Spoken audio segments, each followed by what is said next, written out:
मंगलाचरण करेंगे। ओम नमः सिद्धेभ्यः जय श्री ओम नमः सिद्धेभ्यः जय श्री ओम नमः सिद्धेभ्यः। मंगलम भगवान वीरो मंगलम गौतमो गणी मंगलम कुंद कुंदाद्यो जैन धर्मोस्तु मंगलम। सर्वमंगल मांगल्यम सर्व कल्याण कारकम प्रधानम सर्वधर्माणाम जैनम जयतु शासनम जैनम जयतु शासनम जैनम जयतु शासनम। अब स्क्रीन शेयर करूंगा।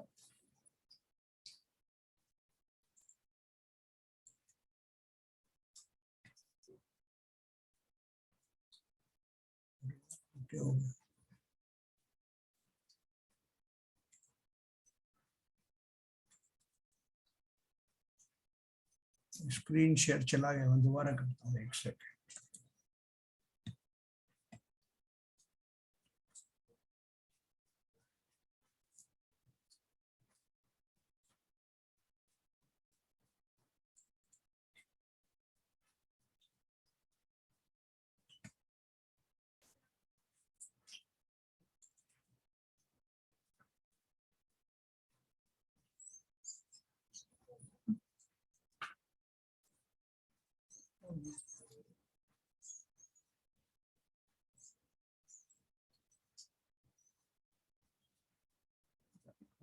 सेट किया था ड्यूरेशन।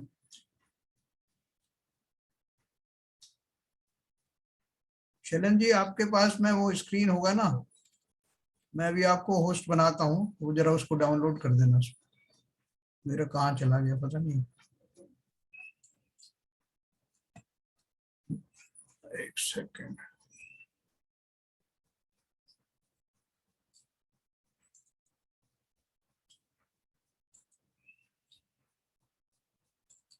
हाँ शैलन जी, आप जरा वो शेयर करिए।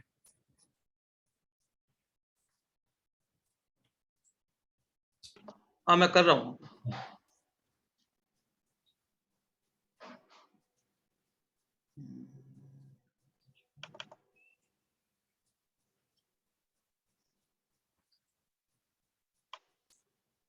गाथा नंबर 161।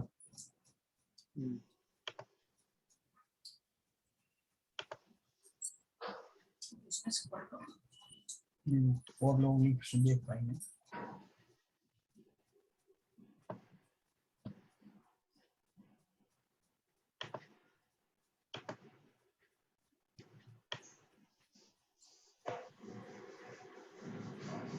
आज मेरा भी पता नहीं कहाँ चला गया। अच्छा। एक मिनट कर रहा हूँ मैं वैसे। हाँ मिल गया मेरा तो।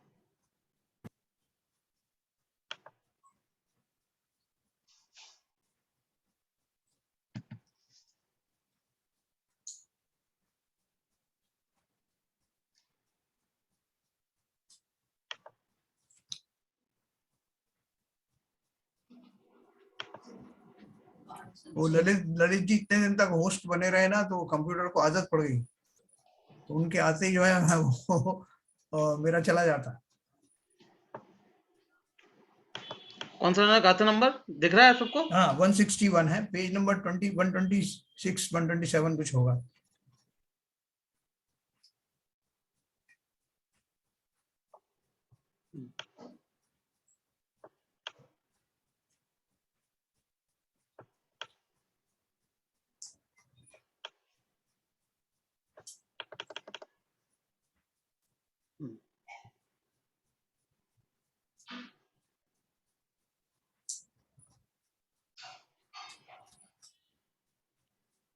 दिख रहा है आप सब लोगों को? नहीं, कुछ आया नहीं अभी तक। अच्छा एक मिनट।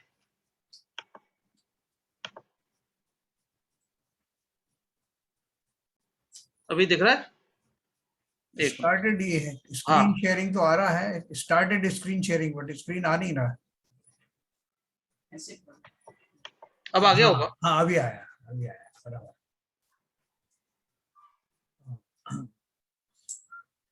तो देखो अपन 161 ये पढ़ रहे हैं गाथा, तीसरा नंबर का शिक्षा व्रत है।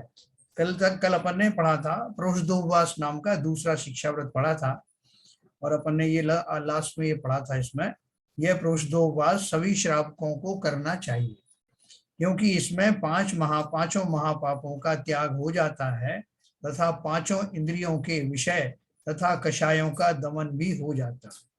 जो गृहस्थ केवल मान बढ़ाई के लिए ही उपवास अंगीकार करता है और अपने कषायों का त्याग नहीं करता, उसका उपवास करना न करना समान ही है। अब तीसरा शिक्षा व्रत अपन पढ़ रहे हैं, भोगोपभोग प्रमाण।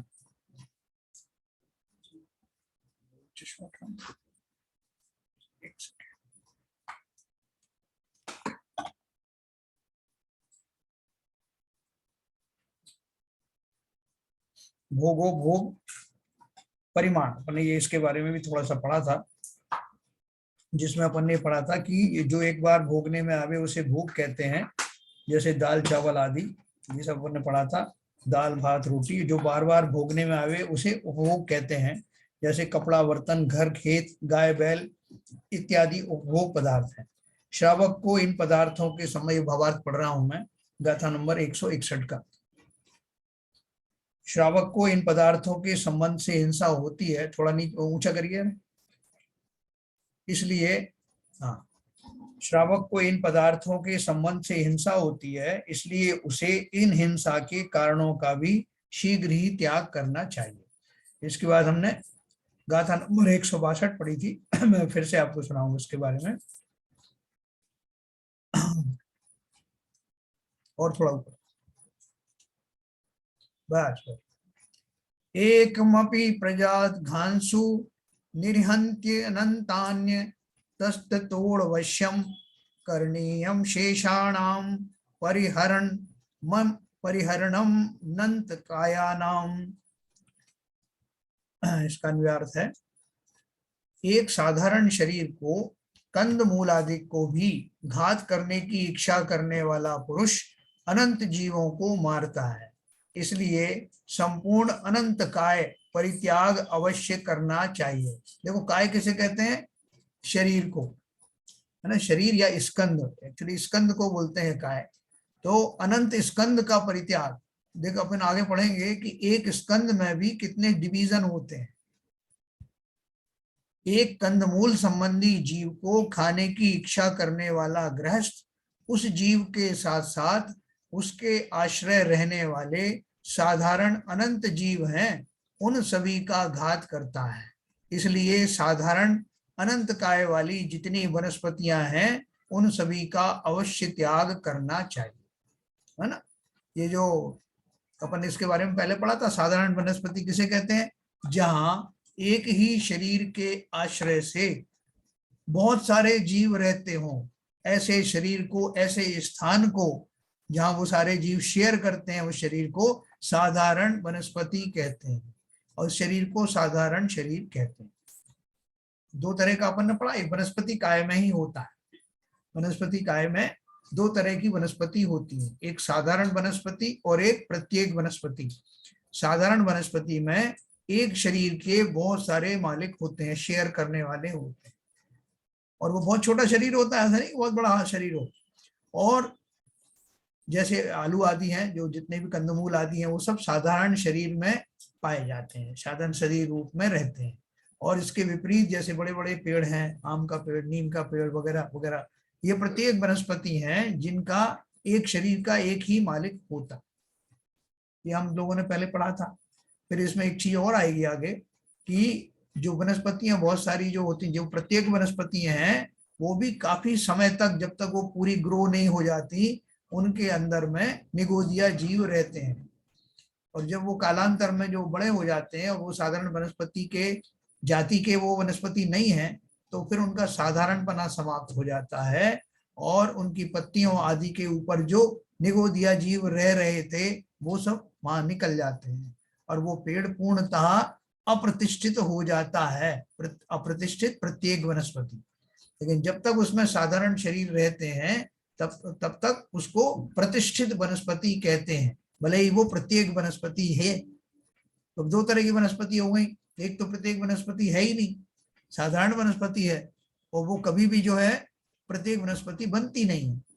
और दूसरी एक प्रत्येक वनस्पति है जिसका एक का मालिक एक ही शरीर है, लेकिन कुछ काल तक उसमें बहुत सारे जीव उसके अंदर में शेयर करते हैं, जब तक वो पेड़ बहुत बड़ा नहीं हो जाता तब तक, और फिर उसके बाद में वो निकल जाते हैं और फिर वो प्रत्येक वनस्पति संपूर्ण रूप से अप्रतिष्ठित हो जाता है। ये मैंने आपको ब्रीफ किया, आगे की गाथा में ऐसे ही दिया गया। उन सभी का त्याग अर्थात उन संबंधी राग का त्याग, वह भी मिथ्या अभिप्राय के त्याग रूप और स्व आश्रय के ग्रहण रूप सम्यक दर्शन के बिना यथार्थ रीति से व्यवहार त्याग नहीं कहला सकता। ये अपन ने कल पढ़ा था। धर्मी जीव को त्रस व स्थावर जीव के भेद जानना चाहिए। दो इंद्री आदि से पंचेंद्री तक जीवों को त्रस तथा पृथ्वी का एक, जल का एक, वायु का एक, अग्नि का एक और वनस्पति का एक जीवों को स्थावर कहते हैं। स्थावर जीव को एकेंद्रीय पना होता है ना। स्थावर जाति का उनका नामकर्म होता है और एकेंद्रीय पना होता है उनका, जो अपन ने भेद पढ़े थे 93 नामकर्म के, उनमें ये सारी चीजें आती। तो ये सारे जो स्थावर जीव अपन अच्छे से समझते हैं, पंच जो हमारे प्रयोग में रोज आते हैं, जल काय के जीव, अग्नि काय के जीव, वायु काय के जीव, वनस्पति काय के जीव, पृथ्वी काय के जीव, इनका हम रोज प्रयोग करते हुए जिन साधनों को प्रयोग करते हैं उनके द्वारा बहुत सारे अनंत जीव हमारे उन भोगों के निमित्त से मरण को प्राप्त होते हैं। हमारे पास चारा क्या है कि हम केवल अपने उन उपभोग का संकल्प करके उन उपभोगों को कम से कम कर दें, ये हमारी वश की है। और गृहस्थ दशा में तो हमें इन सब का उपभोग करना पड़ता है, लेकिन उसमें भी हम अपना परिमाण ले सकते हैं। देखो उन्होंने एक बात कही है, यथार्थ रीति से व्यवहार त्याग नहीं कहला सकता। कब तक नहीं कहला सकता? जब तक मेरा उन संबंधी राग का त्याग ना हो। एक तो ये बात है, और दूसरा स्व आश्रय के ग्रहण रूप सम्यक दर्शन के बिना, अर्थात मैं किसी जीव का ग्रहण नहीं कर सकता, ना तो कर सकता हूं ना करने का भाव करता हूं, क्योंकि जैसे मेरे द्वारा किसी पर पदार्थ का ग्रहण नहीं होता, उसी प्रकार पर पदार्थों को मेरा ग्रहण भी नहीं होता। दोनों तरफ से ये युक्ति है, लेकिन हम अपने राग के मालिक जरूर होते हैं। उन वस्तुओं को ग्रहण करने का, भोगने का जो भाव होता है उसको तत्संबंधी राग कहते हैं। और जब हम किसी वस्तु का त्याग करते हैं तो वस्तुओं नहीं छोड़ते, वस्तु तो वैसी ही है, उन्हें क्या ग्रहण करोगे और क्या छोड़ोगे। लेकिन मेरा उनके प्रति जो ममत्व है, जो ललक है, जो राग है, उसमें मैं या तो सर्वथा उस राग को छोड़ सकता हूं या किंचित उसमें कमी कर सकता हूं। ये एक अपन को मूल बात है। और ये पूर्ण रूप से इस बात को समझने वाला कौन होगा? जो वास्तव में सम्यक दृष्टि हो जाएगा। उस समय वो जो भी आचरण करेगा सम्यक दर्शन के साथ, वो सारे आचरण सम्यक होंगे। अभी तो मैं किसी के कहने पे छोड़ता हूँ, जैसे डॉक्टर ने कह दिया साहब कि तो हम शुगर के पेशेंट हो, शक्कर मत खाओ। उसमें कितने जीवों की हिंसा हो रही थी और कैसे हो रही थी, उससे मुझे कुछ लेना देना नहीं। या एक आयुर्वेदिक आचार्य ने बोल दिया कि आप सुबह शाम शहद खाओ, ठीक है मैं वैसा करने लगता हूँ।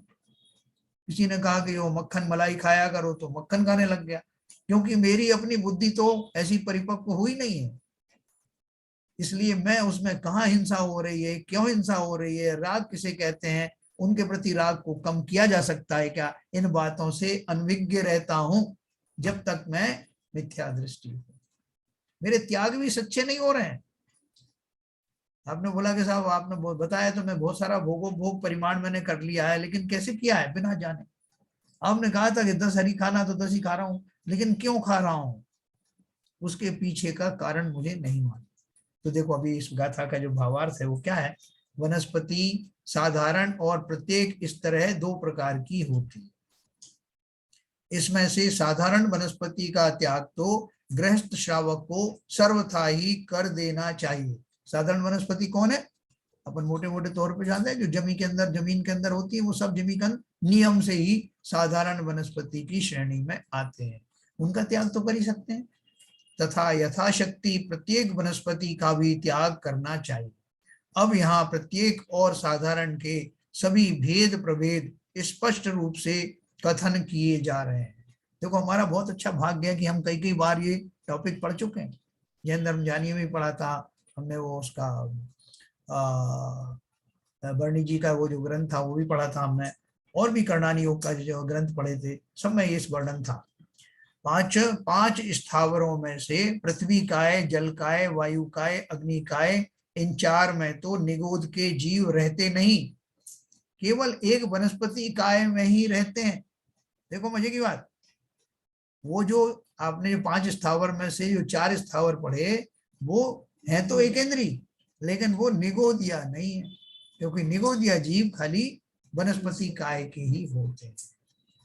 ठीक है, उनमें अलग प्रकार का दोष लगता है, लेकिन वो जो दोष होता है वो उसमें किंचित हम कमी कर सकते हैं अपने दोषों में। जैसे जल काय के जीवों में जो त्रस जीव रहते हैं, जल के अंदर जो त्रस जीव रहते हैं और जल काय के जीव रहते हैं, उनमें से त्रस जीवों को हम छान करके और जल को प्रासुक बनाकर उनसे अलग कर सकते हैं त्रस जीवों को।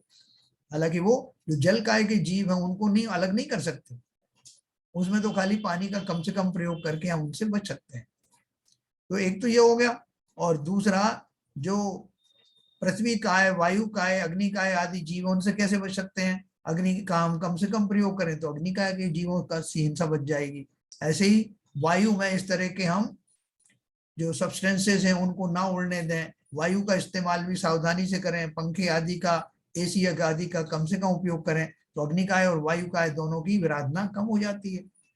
और खाली बचा आपका वनस्पति काय। तो वनस्पति काय में हम अत्यंत सावधानी पूर्वक कम से कम जो वनस्पतियां शास्त्रों में बताई हैं कि वो साधारण है, उनको तो सिरे से छोड़ सकते हैं। फिर रह गई प्रत्येक वनस्पतियां।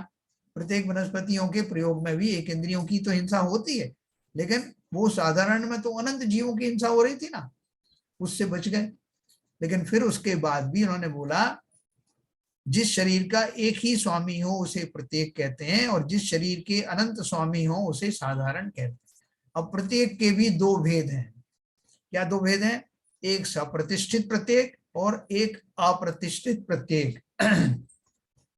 जो निगोद सहित हो, अर्थात जिस शरीर का मूल स्वामी एक हो और उस शरीर के आश्रय अनंत जीव रहते हो, उसे सप्रतिष्ठित कहते हैं। इसमें आपको उसका लक्षण भी पता लगेगा कि एक साधारण एक प्रत्येक वनस्पति है, एक बड़ा पेड़ है, वो कब तक सप्रतिष्ठित रहता है, अर्थात निगोदिया जीव कब तक है और कब उसमें से निकल जाते हैं, इसका पता कैसे चलेगा, ये मैं आपको आगे बताने वाला हूं। जिस शरीर का मूल स्वामी एक हो और उसके आश्रय अनंत जीव ना रहते हों, अर्थात निगोद सहित वो वृक्ष नहीं हो, उसे अप्रतिष्ठित प्रत्येक कहते हैं। जिसमें से निगोद जीव अब नहीं रह रहे हैं तो अप्रतिष्ठित हो गया। ठीक है, तो ये अप्रतिष्ठित की भेद हमने पढ़े। अब देखो साधारण वनस्पति का लक्षण, जिसको तोड़ने पर समान भंग हो, जिसके पत्तों में जब तक तंतु रेखा और नसा जाल ना निकले हों, जिसकी मूल कंद, कंद मूल, छाल, पत्ते, छोटी डाली, फूल, फल और बीज में उसके तोड़ते समय समान भंग हो जाए, तब तक वह सभी साधारण वनस्पति हैं। एक कोमल होती है ना पत्ती, कोंपल, कोंपल जैसे कहते हैं, उसको आप तोड़ करके एक फाड़ के देखेंगे ना तो वो एकदम समभाग में फटेगा, आड़ी टेढ़ा नहीं फटेगा। तो अगर वो आड़ा टेढ़ा नहीं फट रहा है, समभाग में फट रहा है, तो इसका ये लक्षण है कि उसमें निगोदिया जीव अभी विद्यमान है। और उसके विपरीत अगर उसके जो संभाग नहीं होते हों तो समझ लेना कि अब उनमें से निगोदिया जीव निकल गए हैं और वो प्रत्येक वनस्पति अब अप्रतिष्ठित हो गई है। प्रतिष्ठित का अर्थ क्या है? उसमें प्रतिष्ठित है निगोदिया जीव, अप्रतिष्ठित मतलब वो नहीं रहे।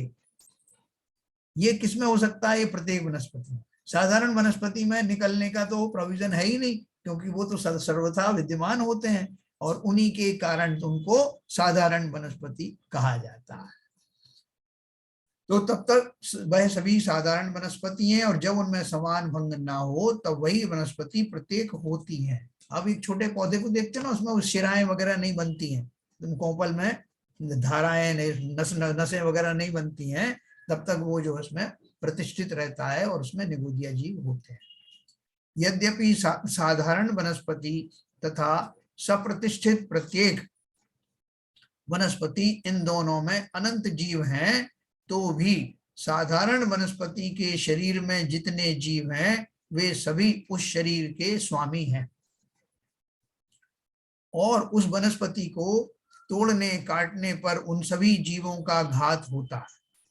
और सप्रतिष्ठित प्रत्येक वनस्पति के एक शरीर में शरीर का स्वामी तो एक ही है।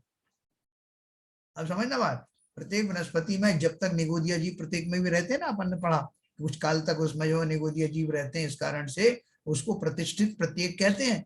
तो प्रत्येक प्रतिष्ठित का स्वामी तो वैसे एक ही है, लेकिन उसके आश्रय से बहुत सारे दूसरे जीव रहते हैं। जैसे हमारा शरीर है, इस शरीर के स्वामी मुख्य रूप से हम हैं, लेकिन हमारे आश्रय से हमारे शरीर के अंदर कितने निगोदिया जीव रहते हैं, और उनका प्रमाण अभी आप देखेंगे तो आप भौचक्के के रह जाएंगे। देखो, सप्रतिष्ठित प्रत्येक वनस्पति के एक शरीर में शरीर का स्वामी तो एक ही है, किंतु उस शरीर के आश्रय अनंत जीव हैं। वे सभी स्वामी नहीं है। जैसे हमारे शरीर में रहने वाले वो स्वामी नहीं, स्वामी तो हम हैं, लेकिन वो रह रहे हैं हमारे शरीर के आश्रय से। कुछ स्थानों में ऐसे साधारण शरीरों का निर्माण होता है जिनके आश्रय से अनंत निगोदिया जीव रहते हैं। वो कब जाते हैं, कब निकलते हैं? जब मैं मेरा जो शरीर है कैसा हो जाता है, जैसे अरहंत का शरीर है ना, जो ऐसा हो जाता है, तब वो जो है औदारिक शरीर, परमौदारिक शरीर जब हो जाता है, तब वो निगोदिया जीव निकल जाते हैं, तब तक बने रहते हैं। इसलिए गृहस्थ श्रावक को साधारण वनस्पति का सर्वथा ही त्याग करना चाहिए और सप्रतिष्ठित प्रत्येक का भी त्याग करना चाहिए, क्योंकि एक साधारण वनस्पति के एक शरीर में अनंतानंत जीव रहते हैं। इसलिए जब हम एक आलू खाते हैं तब अनंतानंत जीवों का घात करते हैं एक आलू में। अब यहाँ एक साधारण वनस्पति का विचार किया जाता है। अब आप साधारण वनस्पति का स्वरूप समझना। जैसे एक आलू या अदरक इत्यादि साधारण वनस्पति का विचार करें तो उसमें लोक के जितने प्रदेश हैं उनसे असंख्यात गुने शरीर हैं। उन सर्व शरीरों के पिंडों को स्कंद कहते हैं। जैसे अपना एक शरीर स्कंद है, छोटे छोटे स्कंदों, सब स्कंदों का एक समूह मिलाकर के हमारे पूरा शरीर एक बड़ा स्कंद है। तो कितना बड़ा शरीर हुआ? जैसे एक आलू या अदरक इत्यादि साधारण वनस्पति का विचार करें तो उसमें लोक के जितने प्रदेश हैं उनसे असंख्यात गुने शरीर हैं। उन सर्व शरीरों के पिंडों को स्कंद कहते हैं और उस एक स्कंद में असंख्यात लोक प्रमाण अंडर हैं। अंडर उससे छोटा वाला भाग है। लोक प्रमाण, असंख्यात लोक प्रमाण, मतलब एक लोक में जितने प्रदेश हैं उनको मल्टीप्लाई करके असंख्यात बार उस लोक को भर दो, इतने उसके अंदर में अंडर है। उन्होंने उसकी उपमा दी है जैसे अपने शरीर में हाथ पैर आदि उपांग है ना, और एक अंडर में असंख्यात लोक प्रमाण पुलवी हैं। तो आप उसकी सूक्ष्मता का जो है महसूस करते जाना। उस स्कंद के अंदर और स्कंद और छोटे स्कंद और उससे छोटे स्कंद, और एक पुलवी में असंख्यात लोक प्रमाण आवास हैं। किनके आवास हैं? जैसे एक आवास में असंख्यात लोक प्रमाण निगोद शरीर हैं। हम उन्होंने एग्जाम्पल दिया, जैसे हमारा एक पूरा होता है ना उंगली का, उसके अंदर में अनेक रेखाएं होती हैं, ऐसे ही वो छोटा, सबसे छोटा जो स्कंद है उसको, जिसको पुलवी कहते हैं, उसके अंदर में आवास होते हैं। और आवास भी कितने होते हैं? असंख्यात लोक प्रमाण निगोद शरीर उसके अंदर रहते हैं। उन शरीरों के आश्रय से अनंत जीव रहते हैं, एक एक शरीर के आश्रय से।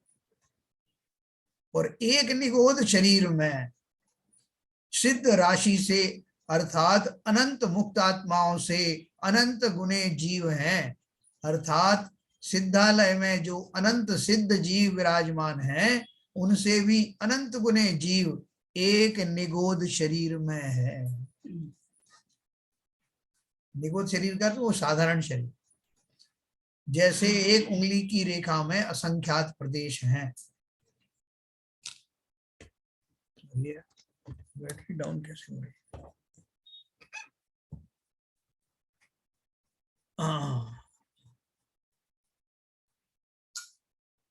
तो देखो, इस प्रकार एक आलू अथवा साधारण हरी के, आलू अदरक इत्यादि के टुकड़े में अनंतानंत जीव रहते हैं।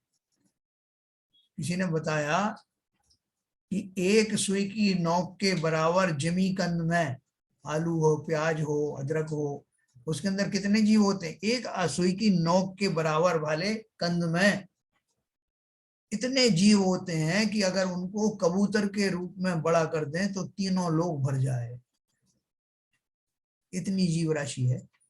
मैंने अभी पढ़ा, सिद्धों की जो राशि है उनसे अनंत गुना राशि जीवों की जरा से भाग में होती है। और हम कितने आलू खाते हैं? जैसे हम तो एक टुकड़ा ही खाते हैं, एक टुकड़ा खाते हैं। हम कितने सारे जो है उन जीवों का घात मात्र अपने राग के कारण करते हैं। अपन ने पहले भी बात कही थी कि वो जीव जब उन जिनकी आयु इतनी है कि सांस के 18वें भाग में मर जाते हैं और पुनः उत्पन्न हो जाते हैं, तो हमने थोड़ी उन्हें मारा, अपने आप मर रहे हैं, हम तो आलू के मजे ले रहे हैं। तो वो कहते हैं कि भाई साहब ठीक है, उनकी आयु के हिसाब से वो जन्म रहे हैं, मर रहे हैं, लेकिन अपने मुंह में जन्म ले रहे हैं और अपने मुंह में ही मर रहे हैं। तो मेरा मुंह ही जच्चा खाना हुआ, जीवों की उत्पत्ति होती है जहां, और वहीं पे मुर्दा खाना घुस गया। और वो जो जीव गए मेरे निमित्त से मरे ना, मरना तो अपनी आयु के साथ निमित्त तो मैं बना, तो मुझे उसका पूरा दोष लगता है। वास्तव में दोष किसका लगता है कि मैंने वो जानकारी भी नहीं की पहली बार, और जानकारी भी की तब भी अपने राग को छोड़ा नहीं। इतना राग है उसमें कि मरे जीव तो मरते रहे, मुझे इससे क्या, मुझे तो उसमें आनंद आता ना। जीवन का आनंद इसी में अपन सोचते हैं। ये नहीं खाया तो भगवान पूछेंगे कितने तुमने आलू कितने खाए, वापस आ गए क्या बिना खाए? ऐसे लोग बोलते मजाक। तो देखो ये सब मजाक की बात भी नहीं है। ने क्या लिखा है? अतः ऐसी वनस्पतियों का शीघ्र ही त्याग कर देना चाहिए। अब नहीं साहब ऐसा है कि वो अदरक बदरक तो चलती है ना साहब, वो लहसुन प्याज सब मेडिसिन में काम आती है, लोग बोलते हैं, तो वो वैसे तो मैं नहीं खाता, और वो दवा के तौर पे तो खा ही सकते हैं। तो शहद भी खाते हैं बहुत से लोग, तो वो तो दवा है, बोले खाएंगे नहीं तो लगाएंगे तो सही आंखों में। देखो खाना और लगाना दोनों में ही हमारा राग तो शरीर से ही है ना।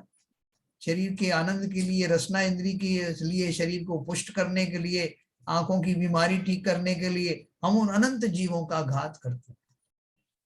इसलिए बहुत सावधान रहना, क्योंकि इन योनियों में मैं भी अनंत बार गया, अनंत बार लोगों के द्वारा खाया गया। लोग बिल्कुल क्रूर क्रूर परिणामों से मुझे खाते रहे, भक्षण करते रहे। तो अब जब मैं इस पर्याय में आया और किंचित ज्ञानी हो गया, तो मेरे निमित्त से एक भी ऐसा जीव ना मरे, इसकी तो मैं प्रयास कर सकता हूं। एक भी जीव तो खैर नहीं होगा, लेकिन जितना हम परिमाण करेंगे इन सब चीजों का, उतना उतना अवश्य ही हिंसा का दोष कम होगा। हमें अपना भार कम करना है। मेरा जो अकाउंट भरा हुआ है ना कर्मांड शरीर में, कितनी हिंसाओं के फलस्वरूप वो पूरा भर चुका और भरे जा रहा हूं, तो कम से कम उनसे निवृत्ति करना। इन्हें खिराने में भी अभी पसीने आने वाले। तो आगे देखो, आगे विशेष रूप से बताते हैं, नवनीतम चा त्याज्यम योनि स्थानम प्रभूत जीवानाम यद्वापि पिंड शुद्धौ विरुद्धम विधीयते किंचित। और बहुत जीवों का उत्पत्ति स्थान मक्खन अथवा लोनी त्याग करने योग्य है। जो मक्खन निकालते हैं ना, घरों में निकालते हैं, पहले भी बहुत निकलता था थोक में, उसको लोनी बनाते, कोई नूनी बोलते थे उसको, लोग खाते तुरंत। तो उन्होंने क्या लिखा है, अथवा आहार की शुद्धि में जो किंचित भी विरुद्ध कहा गया है वह भी त्याग करने योग्य है। क्या विरुद्ध कहा गया है?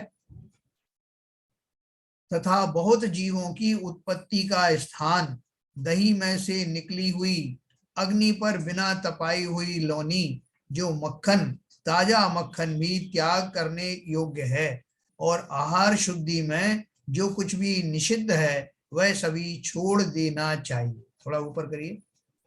फिर आप बोलोगे कि साहब ऐसा है कि घी तो ऐसे ही बनता है ना, फिर हम घी नहीं खाएं क्या? तो घर में बना हुआ घी तो ऐसे ही निकाला जाता है। तो देखो उसमें बताया है, क्रिया कोश आदि ग्रंथ में दिया है कि जैसे ही वो लोनी बनती है उसको तुरंत ही गर्म कर लेना चाहिए। जितनी देर आप उसमें उसको रोक के रखेंगे उतनी देर में अनंत अनंत जीव उसी रंग रूप वाले समूर्छन जीव उत्पन्न होते हैं। जिस जीव के दूध से वो आपने मक्खन बनाया है उस जीव की जाति के ही पंचेंद्रीय समूर्छन जीव उत्पन्न होते हैं, जिसे हम नवनीत कहते हैं, है ना। तो क्या करना चाहिए? देखो अपन थोड़ा सा तो अपने को इतना, जब अपन जैन कुल में अपन ने जन्म लिया है और जैन सिद्धांतों के हम जो है थोड़े से ज्ञाता भी हो गए हैं, तो हमारा फर्ज बनता है कि जीवों की उत्पत्ति स्थान कौन कौन से हैं, कहाँ कहाँ पाए जाते हैं, उनसे कैसे कैसे बच सकते हैं, ये सब जब हम सावधानी रखेंगे तो हमारा प्रमाद छटता चला जाएगा। हमारी स्वरूप की सावधानी भी इसी प्रोसेस से प्रकट होगी। तो अगर हम अहिंसा महाव्रत या अहिंसाणुव्रत का पालन करना चाहते हैं तो हमें जीवों की उत्पत्ति स्थान और उनकी रक्षा कैसे हो, हमारे रागों में कैसे कमी आए, इसका ज्ञान होना परम आवश्यक है। तो इन्होंने बताया आहार शुद्धि में, देखो अभी कुछ इतने दिन से हमारा स्वाध्याय चल रहा है तो किंचित हमारा रागों में तो कमी हुई है। जो वस्तुओं में हमें बहुत रस आता था, अगर हम उनका प्रयोग भी करते हैं तो किंचित हमें अपराध बोध तो होता है, कह रहे मुझसे छूट नहीं रही है लेकिन मुझे छोड़ना अवश्य है, ऐसे भाव आने लगते हैं। तो उनका फायदा उठा करके एक दिन उनका जो है अपना परिमार्जित कर लेना, उनका परिमाण ले लेना कि ये वस्तुएं मुझे अब इतनी ही खानी, या इतने दिन के लिए मेरा त्याग है। ये देखो अभी सब आने वाला है। आचार शास्त्र में जो पदार्थ अभक्ष और निषिद्ध बताए हैं उन सब का त्याग करना चाहिए।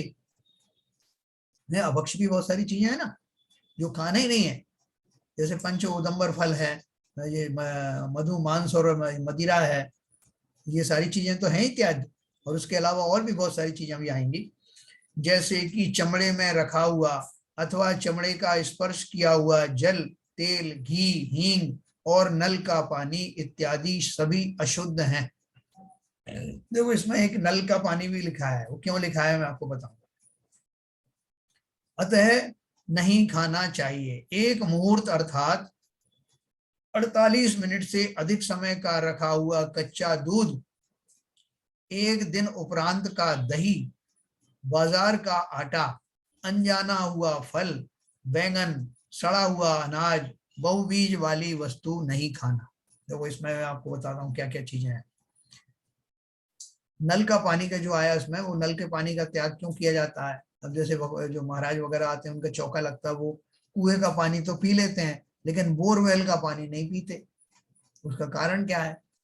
बोरवेल में वो आपका हैंडपंप लगा होता था जिसे नल कहते थे पहले। तो उसमें क्या होता है कि वो जो नल होते हैं उनमें वाशर वगैरह का उपयोग होता है, और जो नल जो पहले जैसे चलाते थे हैंडपंप, तो उनके हैंडपंप से जब वो पानी को ऊपर नीचे सक्शन से खींचते थे तो मैकेनिकली, तो उनसे बहुत जीव मरते। इसलिए जो महाराज वगैरह उसका या जो अपने व्रती श्रावक हैं उस जल को नहीं लेते। पहले तो उसमें चमड़े का वाशर आता था, भले ही रबर का आने लगा, लेकिन वो जो प्रक्रिया है पानी निकालने की उससे बहुत जीव आहत होते, मरते हैं। तो एक तो उस तरह से नल के पानी का उन्होंने, और दूसरा उसकी जीवाणी नहीं हो सकती। वो पानी को निकाल लिया आपने तो वो जल का उद्गम में ही जाना चाहिए ना, तो कैसे करोगे जीवाणी उसकी? दो कारण से तो वो नल का पानी इसलिए प्रयोग में नहीं लाता जहां व्रती होते हैं। दूसरी बात ये कि ये बाजार का आटा, कच्चा दूध तो आप समझ गए। अभी वैसे तो अपन पैकेट का दूध लाते हैं वो भी पता नहीं कब का रखा होता है, लेकिन जितना हमसे बस चले उतना कर लेना चाहिए। पहले तो लोग जो गाय भैंस रखते थे तो वो स्वयं ही काढ़ते थे दूध और तुरंत उसको गर्म कर लेते थे।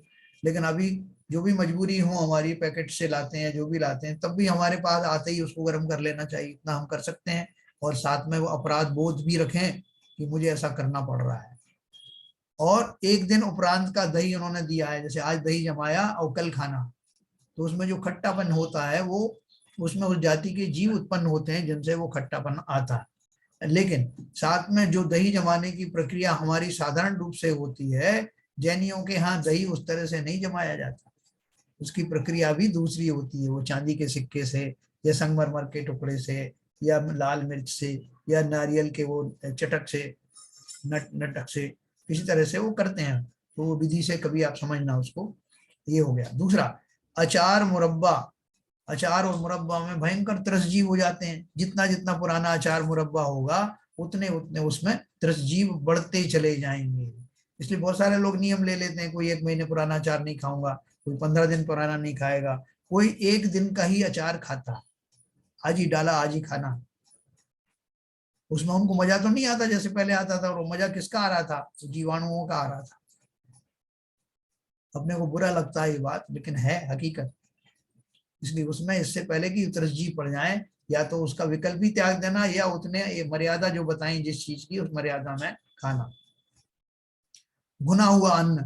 भुना हुआ अन्न क्या है? जो हम बाजार से जो आटा वगैरह पिसा हुआ लाते हैं, उसमें कितने गुना हुआ अन्न सस्ता मिलता है, उनको वही पीस देते हैं क्योंकि उनको अपना मुनाफा कमाना है। तो आज तो सभी जैनियों के यहाँ घर घंटी है ना, घर में पीस सकते हैं अपन, देख के शुद्ध ला करके गेहूं साफ सोध करके उसमें वो खाइए, और कोई कोई मिलावट नहीं। तो थोड़ा सा जो प्रमाद दूर करके, आप बोलोगे साहब बहुत सफाई करनी पड़ती है उसमें, तो करो ना।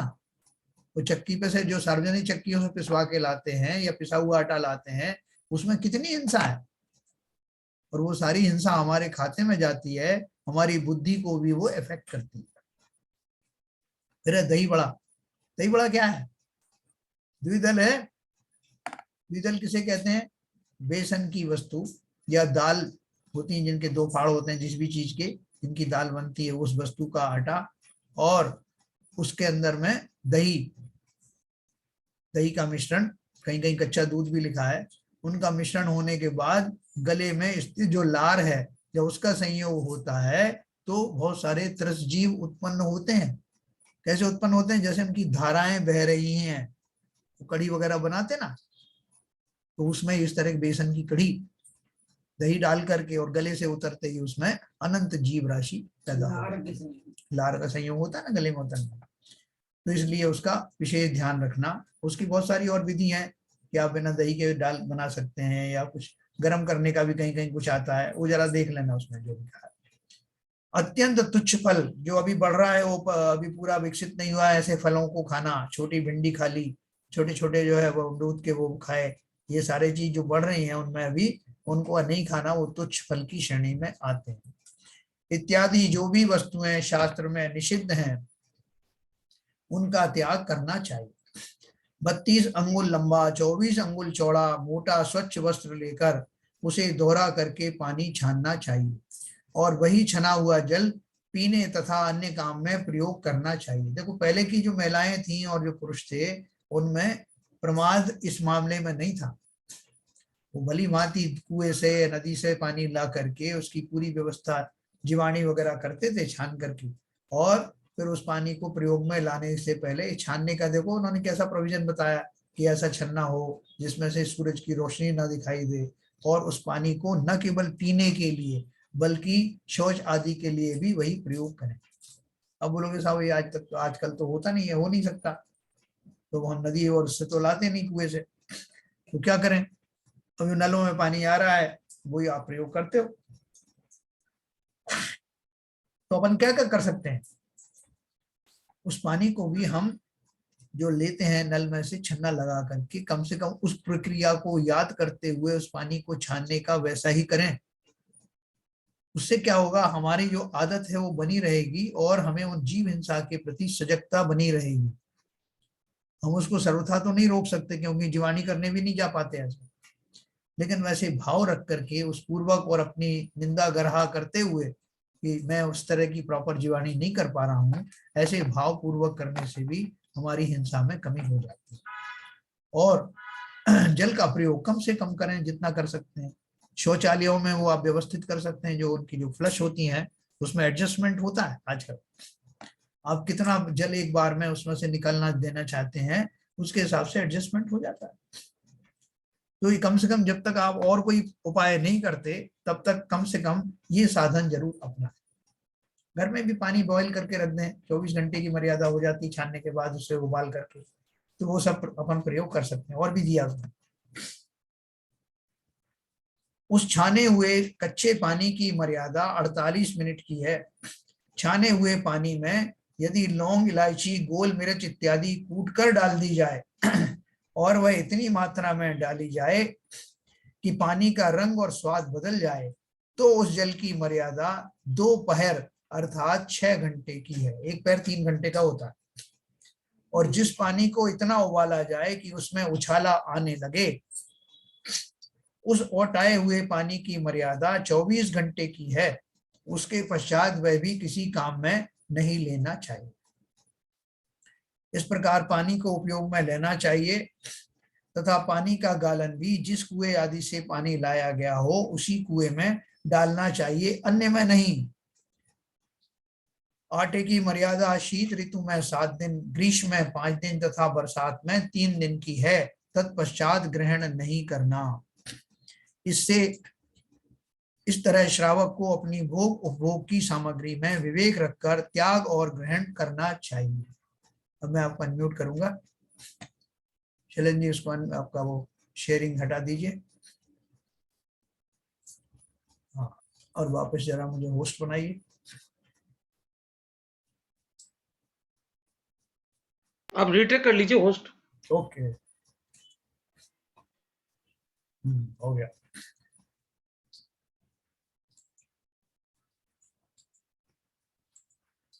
हाँ सर, सब बहुत क्लियर है, सबको पता है ना सारे नियम कानून?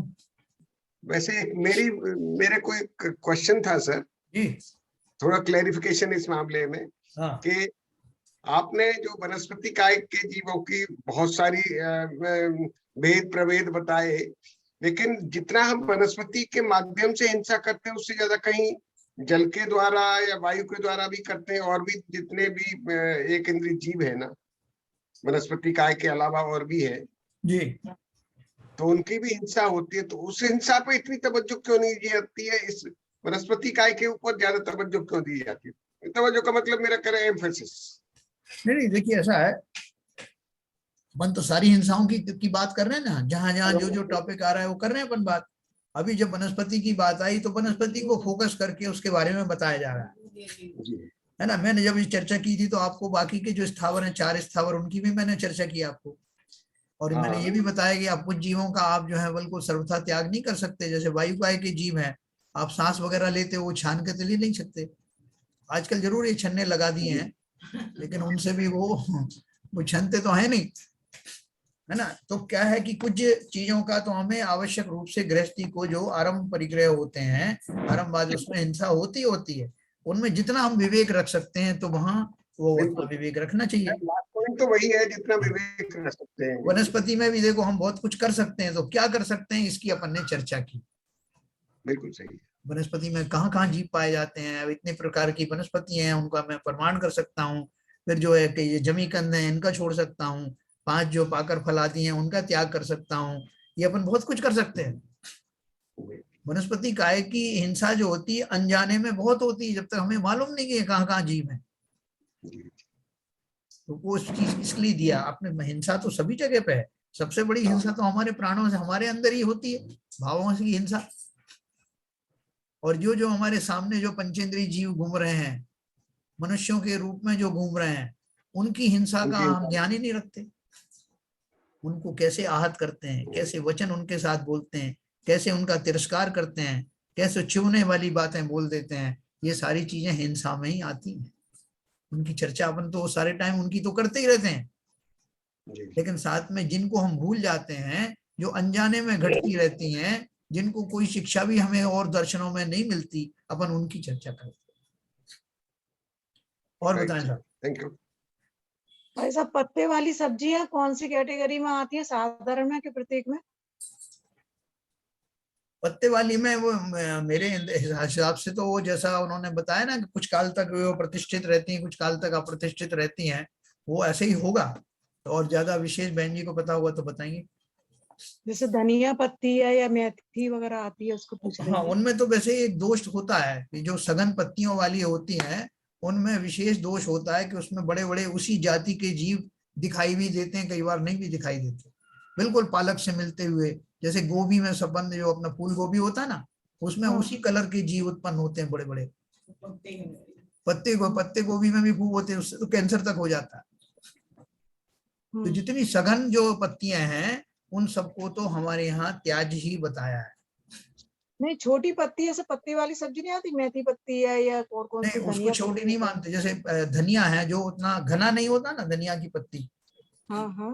वो पालक मेथी और जो बाकी जो भाजी हैं सरसों का है उनके मुकाबले में जो धनिया की पत्ती हैं जिनको आप आराम से देख सकते हैं उनके अंदर में जीव, वो उसके उससे कंपैरिजन में कम हिंसात्मक मानी गई। ठीक। बाकी उसमें निगोदीय जीवों की कल्पना क्या है वो बहन जी बताएंगी। मेरे हिसाब से तो है वो प्रत्येक वनस्पति, हो सकता है कुछ काल तक उनमें वो निगोदीय जीव रहते हैं जो सप्रतिष्ठित प्रत्येक होती हैं।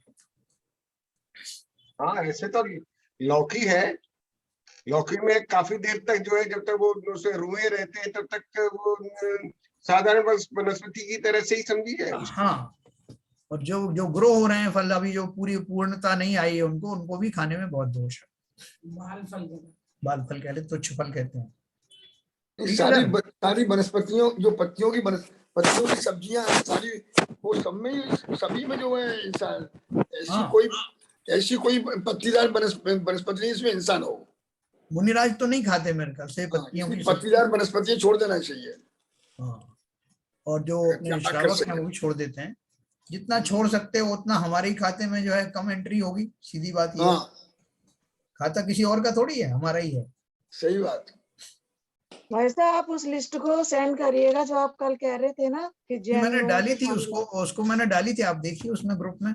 कब डाली है? अभी डाली है? 4-5 दिन पहले डाली थी उन्होंने, क्या नाम, नीरजा जी ने रिक्वेस्ट की थी तो इसलिए मैंने सबको डाल दी थी वो। आप कहेंगे तो मैं एक बार और शेयर करूंगा। हाँ, एक बार डाल दीजिए, हो सकता है डिलीट हो गई होगी, पता नहीं है मेरे को। वो मैं डालूंगा, और उसमें और भी जो है दूसरे पेज पे परिगय परिमाण के लिए किस किस तरह का, और जैसे वस्त्रों के बारे में, जेवर्स के बारे में, आभूषणों के बारे में, धन आदि के बारे में भी उसमें थोड़ा सा मैंने कुछ नियम बनाए हैं शास्त्रों ठीक के है, एक बार आधार फिर से सेंड कर दीजिएगा, फिर मैं सेंड जी उसको सेव कर लूंगी फिर। बिल्कुल भेजूंगा। तो ये जो बहुबीजी में क्या निषेध है, जैसे अमरूद वगैरह है या पपीता है, तो वो भी बहुबीजी फल हमको का जो है व्याख्या उन्होंने की थी अपना क्षमा सागर महाराज ने, किसी ने एक वीडियो शेयर किया था। उन्होंने क्या बोला था, उन्होंने एक एग्जाम्पल दिया था कि जिस तरह जिसमें खाने योग्य पदार्थ तो थोड़ा हो और बीजों की संख्या बहुत ज्यादा हो, जैसे सीताफल। सीताफल में आपको खाते खाते मुंह दुखने लगेगा और जरा सा जो उसका वो जो भाग है वो आपके काम का है, बाकी तो बीज ही बीज है।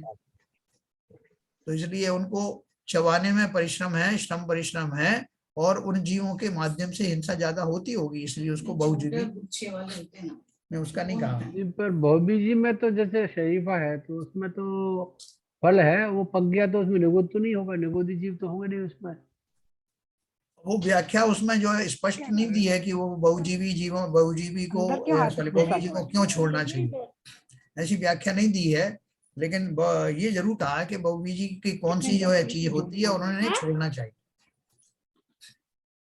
मगर ये सीताफल, हर बीज अपने आप में एक जीव है, जीव प्रोडक्शन में उनकी कैपेबिलिटी है उसमें, तो जितने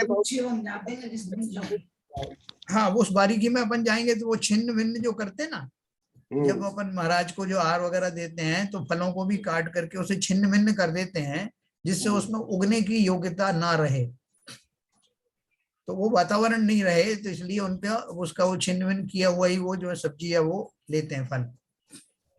मगर ये जो सीताफल का एग्जाम्पल है वो पपीता में तो अप्लाई नहीं होता है। पपीता में नहीं होगा। हाँ, तो भाई पपीता भी बहुजीवी है। नहीं, बहुबीजी तो वो भी है आपका, अमरूद भी है।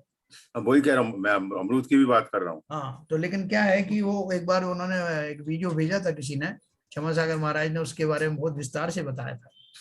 किसी के पास हो या उस पे होगा तो हाँ। बीजा में टमाटर भी आ जाता है। बेसिकली ऐसे बहुबीजी में जो बहुत बहुत ज्यादा बीज है और उसमें जीव पड़ जाते हैं और जीव और बीज में आप अंतर भी नहीं कर पाते हैं। वो जैसे अंजीर है आपका, हाँ तो अंजीर में जैसे बहुत ज्यादा बीज है और उनके जो जीव भी पड़ते हैं वो अंजीर जैसे ही दिखते हैं मतलब। ना, अंजीर तो वैसे भी वो अभक्ष है, तो हाँ, जो अभक्ष है। पाकर फल में आता है ना। नहीं, मगर महाराज को तो अमरूद लेते हुए देखा है हमने। नहीं, अमरूद की मनाही नहीं, यही तो मैं आपको कह रहा हूँ। महाराज शरीफा भी लेते हैं, अमरूद तो शरीफा भी लेते बहुबीजी हैं। है ना सर। बहुबीजी तो है, लेकिन बहुबीजी की उन्होंने व्याख्या बताई है। बोले तो टमाटर में भी बहुत बीज होते हैं, तो बीज तो अमरूद में भी होते हैं, और भी बहुत सारी चीजें बता रहे थे वो। तो उन्होंने उसकी व्याख्या ऐसी ही की थी कि बहुबीजी उसके हिसाब से समझना जिसमें जो माल है वो तो बहुत कम हो और बीज बहुत ज्यादा हो, उसका परसेंटेज के हिसाब से। ये उन्होंने एक व्याख्या बताई थी। तो वो और कभी उसमें आपको YouTube पे मिलेगा उनका, तो वो सुनिए उसको, जो उन्होंने दिया हुआ था उसका। बैंगन है, बैंगन भी बहुत बीजी भी कहा जाता है। उसमें और भी बहुत सारे दोष हैं कि लोग बैंगन को जो बनाते हैं उसमें सीधी इल्लियां होती बड़ी बड़ी, और वो भरता बनाते हैं तो सीधा साबुत चूल्हे में डाल देते हैं। हमने बचपन में देखा था, एक हमारे चाचा जी थे और उन्होंने बनवाया था, और जब उन्होंने उसको तोड़ा गया तो उसमें वो इल्लियां आज भी मुझे दिखाई देती हैं। अंकल संतरा और मौसमी भी बहुबीजी है। संतरा हाँ, और मौसमी नहीं, इनमें कहाँ इतने वो बीज होते हैं। ये तो अपन यूज भी नहीं करते, फेंक देते हैं बीज तो। नहीं नहीं, बीज का जो अर्थ है मतलब ऐसे फल जिसके अंदर, जैसे शरीफे का उदाहरण तो एक दिया ही है, शरीफा या सीताफल जिस कहते हैं, उसमें आप देखो कि परसेंटेज में जो उसका जो गूदा होता है, वो गूदे के परसेंटेज के मुकाबले में उसमें बीज बहुत होते हैं। हाँ। तो ऐसे फल जिनमें जो काम की चीज बहुत थोड़ी हो और बीजों की संख्या जिन्हें हम निकाल देते हैं ऐसी संख्या ज्यादा हो। पपीते में भी दल बहुत होता है, पपीते में ये सीताफल वाली चीज तो नहीं होती। सर वो जो लीची होती है जी उसका बीज इतना बड़ा होता है कि उसमें उतना गूदा नहीं निकलता। हाँ, तो लीची नहीं खाते, वो अभक्ष मानते हैं। तो ये लॉजिक नहीं होगा कि उसमें खाने की वस्तु कम मिल रही, बीज का वॉल्यूम ज्यादा है। एक लॉजिक तो उन्होंने ये दिया था पहचानने के लिए, आइडेंटिफाई करने के लिए। क्योंकि इसको तो जीव से हिंसा से रिलेट होना होगा ना। बीज का साइज क्या है, गूदा कितना है, उससे कोई मतलब नहीं। मतलब नहीं, ये लक्षण है, खाली आइडेंटिफाई करने के लिए। जैसे सीताफल का परसेंटेज लिया बीज निकाल के और गूदा निकाल के और इसके निकाल के, तो गूदा बहुत कम निकलता है। लीची की भी यही स्थिति है। अगर वॉल्यूम देखा जाए लीची के बीज का और जितना गूदा निकलता है वो तो उसका 25% भी नहीं होता। तो देखो ललित जी, उन्होंने ये नहीं कहा कि चूंकि उसमें ये चीज है इसलिए नहीं खाना, ऐसा नहीं कहा। ये उन्होंने एक लक्षण बताए हैं बहुबीजी पदार्थों के, एग्जाम्पल के लिए। बाकी ये नहीं बताया कि चूंकि इसमें गूदा कम होता है और बीज ज्यादा होता है इसलिए उसमें अभक्ष का दोष है, ऐसा कहा नहीं। उन्होंने खाली वो लक्षण बताए कि बहुबीजी किसे कहते हैं। तो मगर स्पेसिफिक डायरेक्टिव क्या है? डायरेक्टिव तो उसमें जो थोड़ा देखना पड़ेगा, क्योंकि वो फिर से वीडियो सुनना पड़ेगा। तो उसमें जो है इस तरह की शंकाएं बहुत लोगों ने उठाई थी जो उन्होंने बताया, तो उसका उन्होंने निराकरण भी किया। लोग टमाटर को भी बहुबीजी कहते हैं और उसमें तो गुच्छे बनते हैं उसमें बीजों के। हाँ। बहुत सारे लोग टमाटर भी नहीं खाते, है ना। तो वो अपने को थोड़ा और समझना पड़ेगा। और बहन जी नहीं है शायद, बहन जी है तो है। हाँ बहन जी बताइए जरा कुछ आप बहुबीजी के बारे में, फिर से शंका हुई है लोगों को। नहीं, इसमें ना ऐसे तो अगर हम देखेंगे तो लौकी, खीरा, ककड़ी, इनमें भी बहुत बीज होते हैं। बराबर जी जी जी। लेकिन उसमें नहीं। लेकिन जो ऐसे है ना, जैसे शरीफे का उदाहरण दिया है, ऐसे एक बेल फल आता है। बेल फल आता है ना, जिसमें लेस और बीज भी बहुत होते हैं। लेस भी वो होता है। इस तरह के फल हैं वो, जिनमें मतलब बहुत खाने के साथ जो है अंदर उसका माल बहुत कम जा पाता है और उसके बीज बहुत ज्यादा निकालने पड़ते हैं। तो बहुत ज्यादा राग के कारण ही उन चीजों को खाया जा सकता है, तो इसलिए उन चीजों को रखा है उसमें। बराबर। लीची आती है, लीची में चिपचिपापन भी बहुत होता है। इसी तरह वो होता है जो कच्ची खजूर होती है, खिन्नी होती है, उनके दूध में बहुत सारे जीव मरते हैं। तो ये सब उसकी व्याख्या है। आप कहेंगे तो मैं आपको वो 53 क्रियाओं का जो व्याख्यान है क्रिया कोश में, वो कभी अपन पढ़ेंगे तो मैं आपको बहुत विस्तार से बताऊंगा। लेकिन इस डर से नहीं बता रहा हूँ, आप बोलोगे फिर हम खाएं क्या। बहुत विस्तार से है उसमें। लेकिन अपन जो जिन चीजों को जानते हैं उसमें तो अपनी लोलुपता कम करें ना। हाँ सही बात। बाकी तो फिर और विस्तार में, और जब आप गहराई में जाएंगे तो और अपन बताएंगे। शरीफा वगैरह नहीं लेते महाराज जी, शरीफा कोई महाराज जी नहीं लेते हैं। और लौकी ककड़ी वगैरह तो सब, लौकी खीरा ककड़ी वगैरह तो सब महाराज लेते हैं। तो बहुत सारे बीज है जिसमें ऐसा उसका वो ऐसी व्याख्या नहीं है। नहीं है, क्षमा सागर बस महाराज ने वो काफी बड़ा दिया है उसमें। तो देखिए किसी को बॉबी जी का और मिल जाए वीडियो तो कभी अपन दे उसको देखेंगे, मैं भी देखता हूँ। और बाकी की चीजें खाइए ना, अभी बहुत सारी हैं, है ना। वो लिस्ट में भेजूंगा, 50-52 वनस्पतियों का है, उनमें से फिर आप टिक करके उनमें से बहुत सारी छोड़ सकते हैं। अपना आराम से काम चलता है बिना उनको समझे। लेकिन अपन क्या करता है, जो खा रहे हैं वो तो खा ही रहे हैं, जो नहीं खा रहे हैं उनके बारे में अपन बहस करने लगते हैं। साहब वो बताओ वो क्यों नहीं खाते हैं, वो खा रहे नहीं उसको। तो चलिए, सबको जो है आज का डिस्कशन, हमारे सब प्रैक्टिकल डिस्कशन चल रहे हैं, क्योंकि हम जल्दी ही शीघ्र ही श्रावक बनने वाले हैं। अभी श्रावक नहीं है, तो श्रावक बनने के लिए हमें इन सब चीजों में कटौती, खाली इसलिए नहीं कि हमको कहा गया है, बल्कि जान करके समझ करके अपने विवेक का इस्तेमाल करते हुए जितना जितना मैं अपनी रसना इंद्री पर, अपने रागों पर कंट्रोल करूंगा, उतना ही मेरा खाता कम भरेगा। ये सब बात का ध्यान रखें। कल अपन फिर इसी के आगे चर्चा करेंगे जब जिनवाणी स्तुति करते हैं। ललित जी।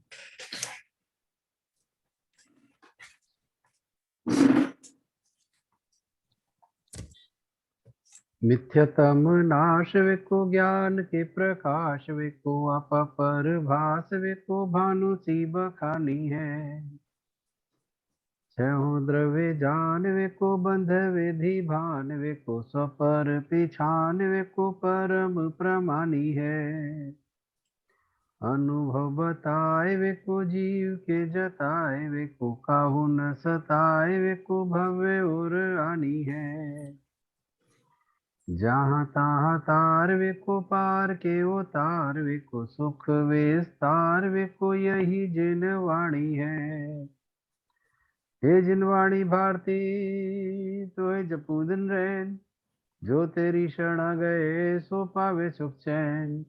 जिनवाणी के ज्ञान से सूझे लोकालोक, सो वाणी मस्तक धरो सदा देते दो, सदा देते दो। जिनवाणी माता की जय।